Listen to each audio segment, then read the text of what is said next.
ইরানের মুসলমানেরা তাদের সাথে আমাদের আকীদার অনেক বেশকম আছে, কিন্তু তারা যখন ঐক্যবদ্ধ হলো, ইরানের ওলামারা আয়াতুল্লাহরা যখন ঐক্যবদ্ধ হলেন, তখন আমেরিকার মতো বিরাট পরাশক্তিকে তারা প্রধানত করে ইসলামী রাষ্ট্র, তাদের ভাষায় তারা ইসলামী রাষ্ট্র প্রতিষ্ঠা করতে সক্ষম হয়েছে এবং আমেরিকাকে প্রধানত করেছে। এখানে আয়াতুল্লাহ খমিনীর একটি কথা আমার মনে পড়ে, কি সাহস তার!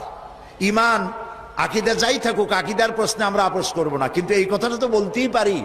যখন আমেরিকা তাকে বলেছিল যে আমার দূতাবাস থেকে যে 56 জনকে গ্রেফতার করা হয়েছে আমেরিকান, এদেরকে ছেড়ে দাও, তা না হলে তোমার খাদ্য রসদ আমেরিকা থেকে যত সাহায্য যায় সব বন্ধ করে দেওয়া হবে।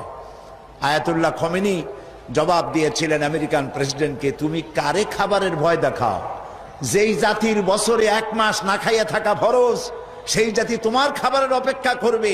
তোমার মতো কাফেরদের খাবারের কোনো পরোয়া আমরা করি না।